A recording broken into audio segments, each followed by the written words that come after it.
इस वक्त हमारे साथ पूर्व मुख्यमंत्री जीतन राम मांझी हैं। सर, ये बताइए, हाल के दिनों में बिहार में जो लॉ एंड ऑर्डर की जो स्थिति है वह काफ़ी खराब हो गई है। वजह क्या मानते हैं?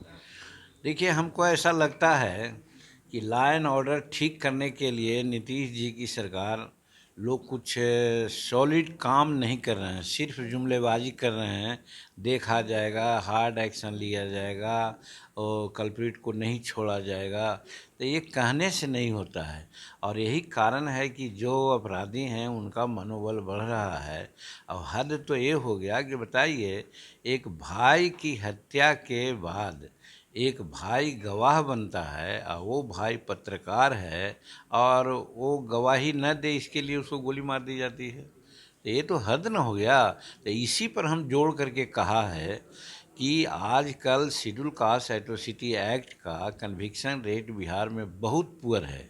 उसका खास कारण यही है कि यहाँ पर जो गवाह होते हैं, गवाह को हर तरह से लोग हतोत्साह करते हैं, परेशान करते हैं, गवाही न देते हैं। यही कारण है कि साक्ष्य के अभाव में कन्विक्शन रेट यहाँ बहुत बहुत कम है।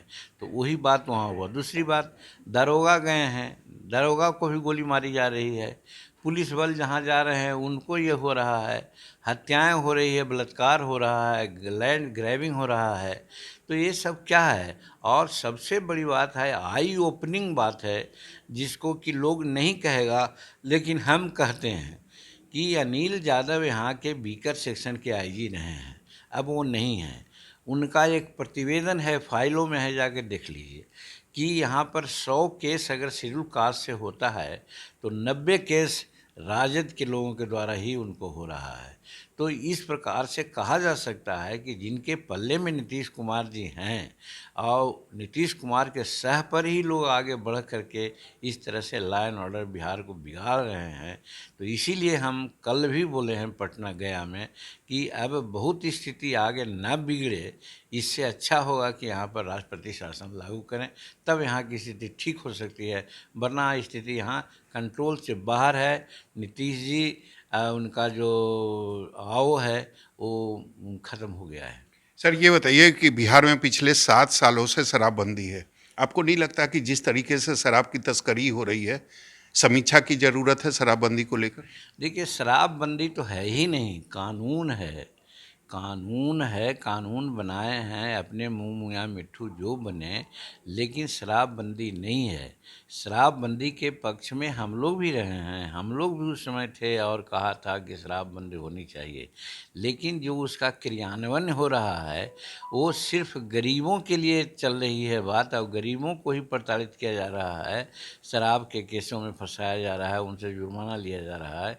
लेकिन बड़े बड़े जो तस्कर हैं वो तो मौज कर रहे हैं, और मौज कर रहे हैं उसका कारण यही है कि बड़े बड़े तस्कर जो हैं वो अच्छी शराब परोसते हैं।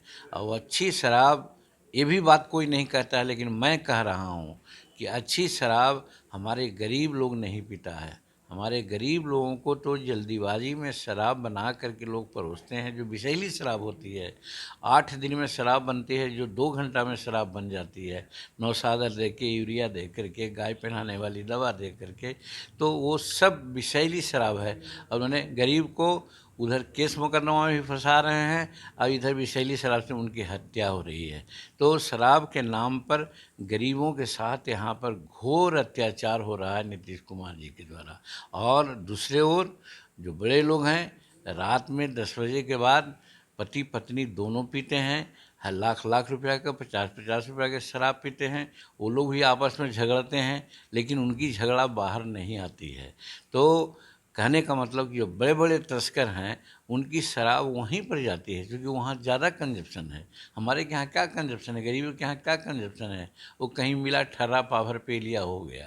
तो शराबबंदी है, होना चाहिए, लेकिन जिस रूप में इन्होंने इम्प्लीमेंट किया है वो कभी अच्छा नहीं कहा जा सकता है। और मैं तो ये कहता हूँ कि 100 चूहा खा करके बिल्ली चली हज को। ये 2005 में क्या किए थे? 2005 से 10 तक गांव-गांव दारू का इन्होंने ये खुलवा दिया, सबको परमिट दिया, और आज कहते हैं कि दारू बंद करो।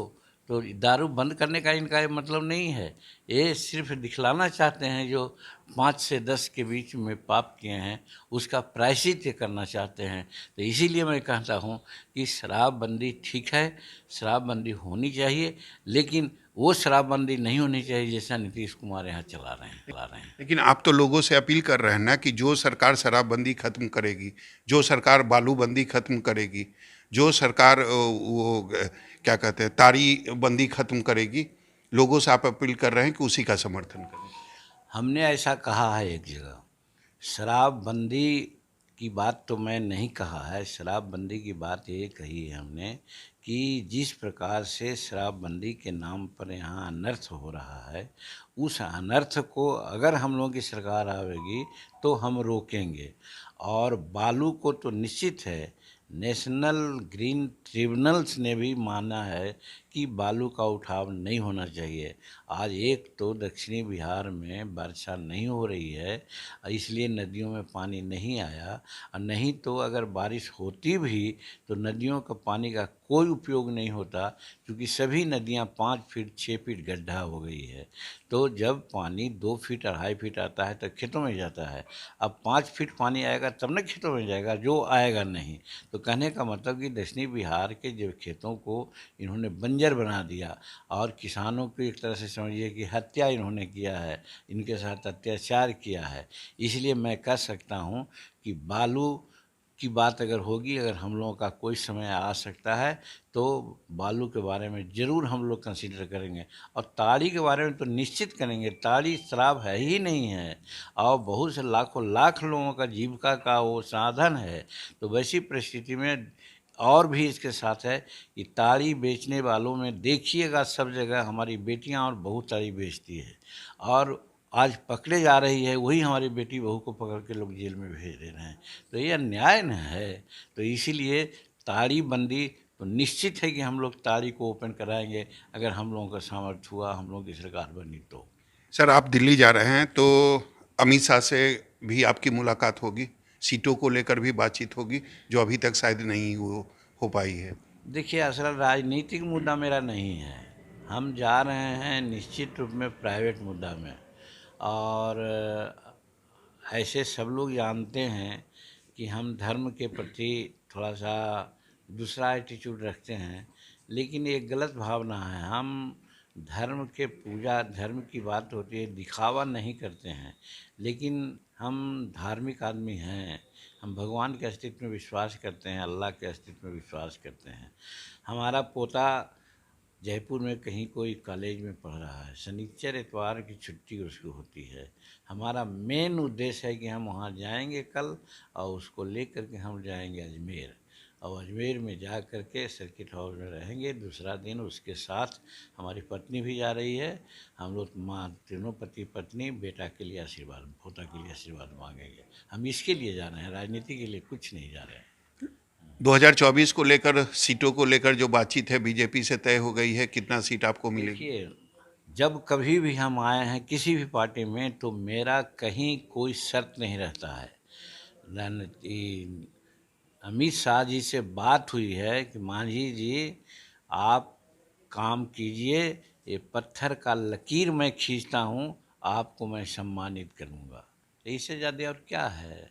तो इससे ज़्यादा हम नहीं चाहते हैं। और तो आप सम्मान कितने सीटों से मिलेगा, 3 सीट या 5 सीट? सम्मान सीटें की बात नहीं है। आपने देखा होगा 18 तारीख में एनडीए की बैठक हुई तो किस प्रकार से लोग सम्मानित किया था। अब जो ये वाजपेयी जी की पुण्यतिथि पर जो हम लोग बैठे थे तो आप देखे होंगे कि साहब कितना सम्मान दिया, कि हम बैठे हैं बगल में, किसी को भी प्रफुल्ल पटेल को उन्होंने कुछ नहीं कहा, लेकिन हमको कहा मांझी जी आप भी पुष्पांजलि कर लीजिए। तो पटेल साहब को क्यों नहीं कहा, हमको क्यों कहा? और फिर जब हम उधर से आए और चलने लगे तो मेरे पीठ पर हाथ धर के बोलते हैं मांझी जी और सब ठीक है ना? हम कहे एकदम सब ठीक है। ये सम्मान कोई मामूली है क्या? और इस सम्मान का ही हमने ये है कायल हैं। लेकिन सर सम्मान के साथ साथ टिकट भी तो मिलना जरूरी है ना, आपके इतने कार्यकर्ता हैं, हजारों की देखा संख्या। जाएगा, वो देखा जाएगा, समय आएगा तो हम लोग उसके अनुसार बात करेंगे। अभी हमारा कोई कमिटमेंट नहीं, कोई शर्त नहीं है। सर एक आखिरी सवाल है, मुकेश सहनी ने कहा है कि बीजेपी के तरफ से मुझे मुख्यमंत्री उम्मीदवार का ऑफर मिल रहा था, बदले में ये कहा जा रहा था कि आप अपनी पार्टी को बीजेपी में विलय कर लीजिए। क्या लगता है आपको? अब उनकी बात है, उनकी बात को हम क्या जानेंगे भाई। अब चीफ मिनिस्टर का ऑफर मिला था कि नहीं मिला था, मैं ऐसा नहीं समझता हूँ कि कोई बात हो रही होगी या हो भी रही होगी, तो ये हमें जानकारी नहीं है। हमारे साथ थे जीतन राम मांझी। इन्होंने खुलकर कहा टिकट अपनी जगह पर है, लेकिन उससे बड़ी चीज जो है वो सम्मान है, और बीजेपी के तरफ से वो सम्मान हमें मिल रहा है। कैमरामैन ऋषि के साथ सौरभ कुमार, पटना, न्यूज़ 24।